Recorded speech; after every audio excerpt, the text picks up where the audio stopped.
హైదరాబాద్లో real estate రంగం అనుకున్న విధంగా పుంజుకోవడం లేదా?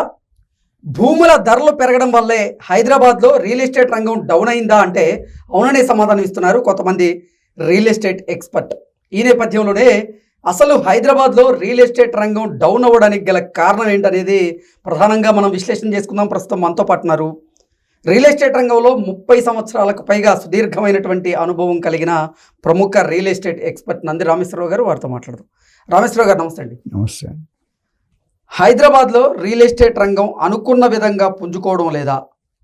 భూముల ధరలు పెరగడం వల్లే హైదరాబాద్లో రియల్ ఎస్టేట్ రంగం డౌన్ అయిందా అంటే ఏం చెప్తారు? మీడియా వాళ్ళకి ఏం పని ఉండదండి. డౌన్ అయిందా డమాల్ అయిందా ఇదే పని ఉంటారు. మీరు అంటే నిజంగా రియల్ ఎస్టేట్ రంగం డౌన్ కాలేదా?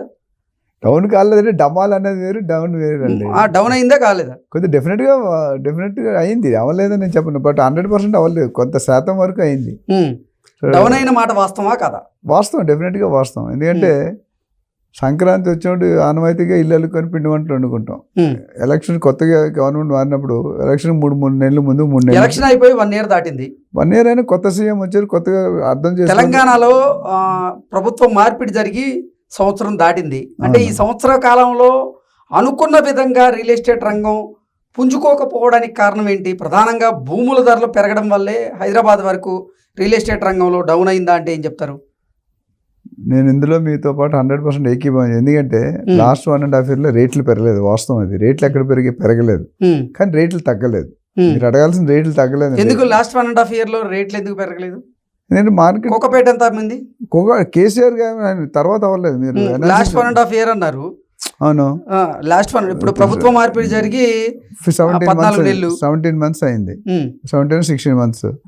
సో కేసీఆర్ గారు ఉన్నప్పుడు లాస్ట్ టర్మ్ వరకు ఎలక్షన్ ముందు వరకు పీక్ లోకి వెళ్ళింది కోకబట్టి. అది ఆర్టిఫిషియల్ హైప్ అని నేను అంతకుముందు కూడా చెప్పాను. అంటే ఆ ధరలు పెరగడం వల్లేనా ఇప్పుడు రియల్ ఎస్టేట్ రంగం మీద? అంటే ఏవైతే ఆర్టిఫిషియల్ గా పెరిగాయో గత 1 year 14 నెలల్లో సెటిల్ డౌన్ అయినాయి. అంటే యాక్చువల్లీ ఉండాల్సిన రియాలిటీకి వచ్చాయి. అంటే బాగా ఇప్పుడు జనరల్గా బిల్డర్స్ అమ్మేది ఎలా ఉంటుంది అంటే ఈ 2025లో మీరు కొంటున్నారు, 2028 ప్రైస్కి అమ్ముతారు వాళ్ళు. అది వాస్తవం. తెలిసిన అందరు, గవర్నమెంట్ తెలుసు, మీకు తెలుసు, నాకు తెలుసు, పర్మిషన్ ఇచ్చే వాళ్ళు కూడా తెలుసు. అంత తర్వాత ఇక్కడ ఏమైందంటే ఎలక్షన్ వచ్చాక సీఎం అయిన తర్వాత ఫస్ట్ 6-7 నెలలు గ్యారంటీస్ మీద ఫోకస్ చేశారు గవర్నమెంట్. అయితే ఇక్కడ ఒక మాట నేను చెప్పాలనుకుంది, రాజమౌళి గారు ఉన్నారు కదా, ఆయన ఏదైనా హీరోతో సినిమా తీసి ఎన్ని సంవత్సరాలు పడుతుందండి? 5-6 సంవత్సరాలు పడుతుంది ఒక సినిమా. బాహుబలి కానీ ట్రిపుల్ ఆర్ కానీ ఏమైనా 4-5 సంవత్సరాలు మినిమం కదా. 5-6 సంవత్సరాలు ఎక్కడ పట్టింది? చూడండి, 3 సంవత్సరాలు పడుతుంది. లేదు 3-4 సంవత్సరాలు మీ ప్రకారం అనుకుంటే ఆ హీరో నెక్స్ట్ వేరే డైరెక్టర్తో సినిమా చేస్తే ఫెయిల్ అవుతుందా లేదా? ఎందుకు ఫెయిల్ అవుతుంది తెలుసా? రాజమౌళి గారు ఒక పీక్ లెవెల్ సెట్ చేస్తారు. ఆయన లెవెల్ అందుకోవడం కొద్దిగా కొత్త డైరెక్టర్ కానీ కష్టంగా ఉండొచ్చు. ఎగ్జాక్ట్గా మేము మాట్లాడుతుంది కూడా అదే. దాన్ని కంప్లీట్ గానే మీరు రేవంత్ రెడ్డి గారు వచ్చాక ఏమైందంటే బేసికలీ ఆయన రియల్ ఎస్టేట్ ఏజెంట్, అతను రియల్టర్ గానే కెరీర్ స్టార్ట్ చేశారు. మనం కోకాపేట ఇప్పుడు మాట్లాడుతున్నాం, ఆయన 15-20 సంవత్సరాల క్రితమే ల్యాండ్ ట్రేడింగ్ కోకాపేటలో చేశారు, విల్లాలు కట్టారు అని ఉన్న అనుభవం ఉంది. సీఎం అవగానే ఫస్ట్ ఇచ్చిన స్టేట్మెంట్ ఏంటంటే, నేను రియల్టర్ నాకంటే ఎక్కువ తెలిసిన ఎవరు ఉండకపోవచ్చు, నాకున్న అనుభవం ప్రకారం నేను బాగా చేస్తానని డిపార్ట్మెంట్ ఎవరికి కూడా ఆయన దగ్గర అట్టు పెట్టుకున్నాడు. కేసీఆర్ గారి టైంలో కేటీఆర్ గారు హ్యాండిల్ చేశారు MANDUD, municipal administration and urban development. ఇప్పుడు ఎవరి దగ్గర ఉంది ఆ డిపార్ట్మెంట్? ఆయన దగ్గర పెట్టుకున్నారు. సో దీనివల్ల ఏంటంటే అంచనాలు, పబ్లిక్ లో అంచనాలు బాగా హై ఎక్స్పెక్ట్. ఇందాక రాజమౌళి గారు ఎగ్జాంపుల్ ఇచ్చిన అందుకే హై ఎక్స్పెక్టేషన్కి వెళ్ళిపోయి. అంటే ఇంక కేసీఆర్ గారు సామాన్యులకు అందుబాటులో లేని ధర ఏదైతే ఉందో దానివల్ల ఇప్పుడు సామాన్యులు కూడా కొనడానికి ఆలోచిస్తూ ఉన్నారు. దానివల్ల రియల్ ఎస్టేట్ రంగం అయితే డౌన్ అయింది, అంతేనా? అది అందరు కొనే. ఇప్పుడు డౌన్ అయిందంటే రిజిస్ట్రేషన్ అవుతున్నాయినా అవ్వలేదని ఉద్దేశం. అంటే గతంతో పోలిస్తే రిజిస్ట్రేషన్లు పెరిగినాయా, సంఖ్య తగ్గినాయా? ఇప్పుడు ఏ బిజినెస్ అయినా సీజనల్ బిజినెస్ ఉంటుందండి. అట్టుబడి అన్ని సీజన్లో దొరుకుతాయా? దొరకవు. రియల్ ఎస్టేట్ కూడా 12 నెలలు 4 నెలలు బిజినెస్ ఉండదు. జనాలు తెలుసుకోవాలి. ఆషాఢ మాసంలో కొంటారు ఎవరైనా? నెలగంట పెట్టినట్టు కొంటారు. కొన్ని ఆడ్ డేస్ ఉంటాయి, అందులో కొనరు. అది అందరూ 12 నెలలో 8-9 నెలలే బిజినెస్ ఉంటుంది. అందులో అనుకోకుండా కలిసి వచ్చాయి. ఇందులో ఇక్కడ ఏమైంది, జనవరి 2024లో 5,454 రిజిస్ట్రేషన్ అయ్యి 38,000 కోట్ల టర్న్ ఓవర్ జరిగింది.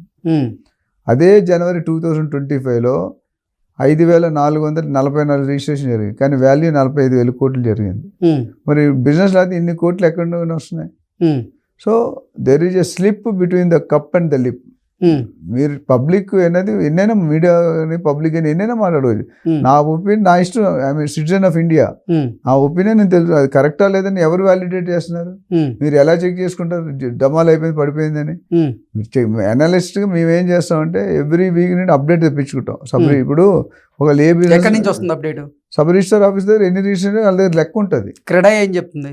క్రెడా అయినా ఏదైనా బేస్ ఇప్పుడు సి మ్యాట్రిక్స్ అని రీసెర్చ్ కంపెనీ ఉంది. వాళ్ళు ఇచ్చిన అనాలిసిస్ లో కూడా జంపే చూపించారు, డ్రాప్ చూపించలేదు కదా వాళ్ళు. ఎవ్రీ ఇయర్ ఆన్ ఇయర్ పెరుగుతుంది కానీ తగ్గండి. ఇప్పుడు ఇందాక మీరే అన్నారు డౌన్ అయితే అయ్యింది, మొత్తం అవ్వలేదని చెప్పాను. నేను ఏం చెప్పానంటే ఇప్పుడు కూడా నా స్టేట్మెంట్ లాస్ట్ టైం కూడా చెప్పి ఇప్పుడు మొత్తం డమాల్ అవ్వలేదు. స్లో డౌన్ అవడం వేరు, మందగించడం వేరు, పడిపోవడం వేరు. పడిపోయిందని అడగలేదు కదా.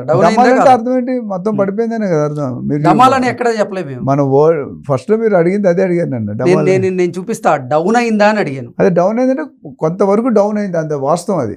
ఇప్పుడు కూడా ఫుల్ స్వింగ్ రాలేదు. కాకపోతే మన నవంబర్ దగ్గర వరకు కొద్దిగా బాగా మందగించింది. డిసెంబర్, జనవరి, ఫిబ్రవరిలో కొద్దిగా మూమెంట్ వచ్చింది. ఇంకా కొద్దిగా మూమెంట్ రావాల్సిన అవసరం, ఇంకొద్ది టైం పడుతుంది. ఇంకొక 6 నెలలు 1 year పట్టే అవకాశాలు ఉన్నాయి. అట్లాంటి రియల్ ఎస్టేట్ అయితే జీరో. రియల్ ఎస్టేట్ రంగం హైదరాబాద్ పరిసర ప్రాంతాల్లో డౌన్ అవ్వడానికి గల కారణం ఏంటంటే ఏం చెప్తారు? డౌన్ అవడానికి కారణం అంటే అనేకమైన reason. Government conditions, political loss, economic situation, యుఎస్లో రష్యన్ వార్లు. ఇప్పుడు అమెరికాలో ట్రంప్ గారు తుమ్మితే నువ్వు తుమ్మినట్టే నేను తుమ్మినట్టే, పెద్ద ఆయన. అమెరికాలో ఇది ఏదైనా మన మొత్తం ఎంటైర్ వరల్డ్కి ఎఫెక్ట్. ఎందుకంటే బిగ్గెస్ట్ కంట్రీ, హైయెస్ట్ పొజిషన్ అంటే యుఎస్ ప్రెసిడెంటే, అంతకంటే పెద్ద పొజిషన్ లేదు. అలాంటి ఆయన మన నరేంద్ర మోడీ చైర్ లేక కూర్చోబెట్టాడు ఆయన. మీరు చూస్తే అనేది ఏంటంటే ఇప్పుడు డౌన్కి ఒకటే కారణం కాదండి. అలాంటి డొనాల్డ్ ట్రంప్నే ఇప్పుడు చైనా వాళ్ళు వణికిస్తున్నారు, ఇటు భారత్ వాళ్ళు వణికిస్తున్నారు. ఉంటుంది పొలిటికల్ ఉంటాయి. ఇప్పుడు మనం బాగా ఫాస్ట్గా వేగంగా పరిగెట్టాడు, అవతలడు భయం అనేది పుడుతుంది కదా. అంత మాత్రాన్ని ఇప్పుడు మనకి హైడ్రా అనేది కొద్ది డిస్టర్బ్ అయింది, ఫార్మాసిటీ అనేది కొద్ది డిస్టర్బ్ అయింది. సో కొద్ది డెసిషన్ తీసుకున్నప్పుడు కొన్ని రియాక్షన్లు వస్తాయి. ఆ రియాక్షన్ మనం పాజిటివ్గా అనుకొని చేసినా ఒక్కోసారి ఇంపాక్ట్ కొద్దిగా మనం అనుకున్నట్టు ఉండదు. ఇప్పుడు చెరువులు కాపాడమని చెప్పారు, ఇంతవరకు ఏ సీఎం ఆలోచించలేదు. ఈయన ఎందుకు ఆలోచించాడు? 1000 చెరువులు 100 చెరువులు అయిపోయినాయి.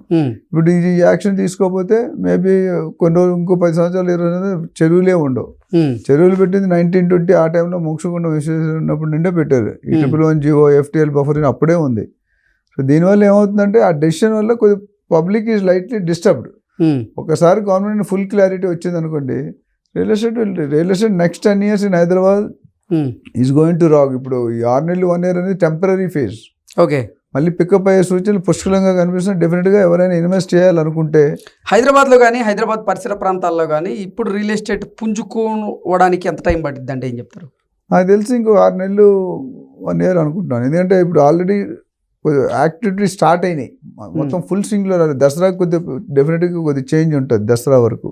ఇప్పుడు మన ఏప్రిల్లో దసరా, అక్టోబర్లో వస్తుంది అనుకుంటున్నాం. 5-6 నెలలు ఫుల్ స్వింగ్ రావడానికి మేబీ ఇంకో 1 year తీసుకోవచ్చు. ఎందుకంటే అప్పుడు కొద్దిగా ఈ ప్లాన్స్ మీద వర్కౌట్ చేస్తున్నారు. ఇప్పుడు కొత్త గవర్నమెంట్ ఏదైతే వచ్చిందో 4th సస్టైనబుల్ సిటీ 30,000 ఎకరాలు డిక్లేర్ చేశారు. Industry corridor, IT park, SEZ, AICT, golf course, ఇవన్నీ కూడా అంటే అన్ని విధాలు సాటిలైట్ టౌన్షిప్స్ కూడా వస్తున్నాయి, ఫార్మా క్లస్టర్స్ వస్తున్నాయి. ఇంతకుముందు మనం ఇప్పుడు చూసుకుంటే హైదరాబాద్లో ఏదైనా వస్తువు కావాలంటే మనం ఎక్కడికి వెళ్ళేవాళ్ళం? కోటికి వెళ్ళేవాళ్ళం. యునైటెడ్ అరబ్ ఎమిరేట్స్ కోటికి వెళ్ళేవాళ్ళం ప్రతి ఒక్కటి. ఇప్పుడు ఎవరు వెళ్తున్నాడు కోటికి? గచ్చిబౌలి మార్కెట్ అన్నీ ఉన్నాయి. అన్ని బ్రదర్స్ నుండి సిస్టర్స్ అన్నీ అక్కడే దొరుకుతున్నాయి. కుషాగౌడ ఇక్కడ రాడు, తెల్లాపూర్ రోడ్ ఇక్కడ రాడు, కుక్కడపల్లి రోడ్ ఇక్కడ రాడు. సో అట్లా ఇప్పుడు ఏంటంటే ఇంతవరకు ORR లోపు జరిగింది. ఇప్పుడు ORR నుండి RRR వరకు ల్యాండ్ యూసేజ్ వస్తుంది, డెవలప్మెంట్స్ అన్నీ అక్కడ జరుగుతాయి. సో ఆ జరిగినప్పుడు డెఫినెట్గా సామాన్య ప్రజలు కూడా కొనుక్కునే పరిస్థితి ఏర్పడుతుంది. సో ఇప్పుడు ఏదైతే రేట్స్ ఉన్నాయో ఇంతకంటే తక్కువ అనేది ఖచ్చితంగా చెప్పాలి. ఎంత పెరుగుతాయి అనేది 20-30% ఇప్పుడు గవర్నమెంట్ పెంచుతుంది రేట్లు. ఆల్రెడీ మనం మాట్లాడుకున్నాం, ప్రణాళిక రెడీ అవుతుంది. భూమి బేసిక్ వాల్యూ మీద 25-30% ఖచ్చితంగా పెరుగుతుంది. దాంతో స్టాంప్ డ్యూటీ కూడా పెరుగుతుంది. ఇప్పుడు ఎవరైనా ₹1,00,00,000 కొనుక్కునేది లేట్ చేస్తే 1,10,00,000 పెట్టాల్సి వస్తుంది తర్వాత. సో నా సజెషన్ అంటే ఎవరైనా డబ్బులుండి వెయిట్ అండ్ వాచ్లో ఉంటే డెఫినెట్గా ఆ డెసిషన్ నుండి పైకి రండి, తీసుకోండి. ఇప్పుడున్న రేటు మళ్ళీ దొరికే అవకాశాలు చాలా తక్కువ. ఎందుకంటే 1.5 year అంటే రేట్లు పెంచుకుంటూ ఉన్నారు బిల్డర్స్.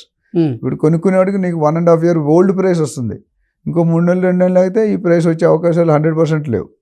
ఆల్రెడీ కొంతమంది బిల్డర్స్ డిక్లేర్ చేశారు రేట్లు పెంచుతున్నామని. అది ఓకే అండి, thank you so much. Thank you.